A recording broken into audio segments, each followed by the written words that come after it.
சொல்லுங்க பாலா. தவிக தலைவர் இன்னைக்கு வந்து ஆட்சி அமைச்சிருவாருன்னு எதிர்பார்க்குற வேலையில் வந்து திடீர் திருப்பம் வந்து கவர்னர் அவர்கள் ஒன்று சொல்லிக்கிறாப்புல. அது கேள்விப்பட்டீங்களா? ஆமாம், கவர்னர் அவர்கள் தன்னுடைய வேலையை மீறி என்னெல்லாம் பண்ணக்கூடாதோ அதெல்லாம் தேவையில்லாமல் தொடர்ந்து பண்ணிக்கிட்டு இருக்கிறாரு. அதை மீறி வந்துட்டு ஸ்டாலின் அவர்கள் ஒரு புதிய இதை கொடுக்குறாரு. நிறைய விஷயங்கள் நடந்துட்டு இருக்குது. இது வந்து ஒரு ஒரு ஒரு ஹெல்த்தியான ஒரு அட்மாஸ்பியர் இல்லைங்க. இது ஒரு சரியான ஒரு அரசியல் பாதையை நோக்கி தான் தமிழக அரசியல் செல்லுதான்னு கேட்டிங்க அப்படின்னா ரொம்ப ரொம்ப வந்து ஒரு ஆரோக்கியம் இல்லாத அரசியலாக தான் இது இருக்குது.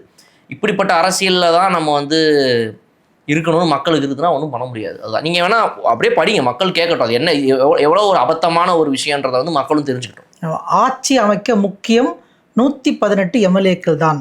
மைனாரிட்டி அரசு ஆட்சி அமைத்து குதிரை பேரம் நடத்துவதை அனுமதிக்க முடியாது அப்படின்னு வந்து கவர்னர் அவர்கள் சொல்லியிருக்கிறாரு.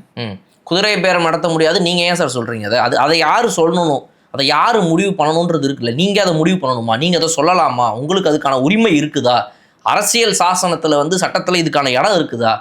யாரை கேட்டு இப்படிலாம் இவர் பேசிகிட்டு இருக்காரு? இப்படி பேச விட்டு இந்த பாஜக அரசு எப்படி வேடிக்கை பார்க்குது, சிரிக்குது, ரசிக்குது, இப்படி நம்ம எடுத்துக்கலாமா? என்ன ஒரு போக்கில் இது போகுதுன்னு தெரியல. இவர் எப்படி இந்த வார்த்தைகளை பிரயோகிக்கலாம்? ஃபஸ்ட்டு இதை பற்றி இவர் முதல்ல கன்சர்ன்டாக இருக்கலாமா?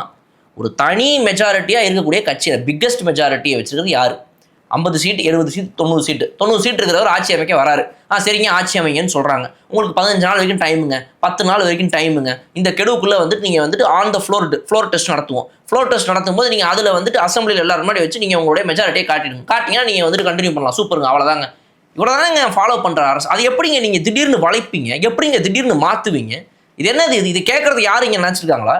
மக்கள் இப்போ வந்து போராட்டத்தில் இறங்குறாங்கிறத வந்துட்டு ஒவ்வொரு இடத்துலையும் இப்போ வந்து நியூஸில் பார்க்குறோம். இந்த கட்சியினர் போராட்டம் பண்ண போகிறாங்க, அந்த கட்சியினர் போராட்டம் பண்ண போகிறாங்கன்னு. அடுத்து இவங்களை பார்த்து மக்கள் போராட்டம் பண்ணுறது இது அவசியமாங்க? இது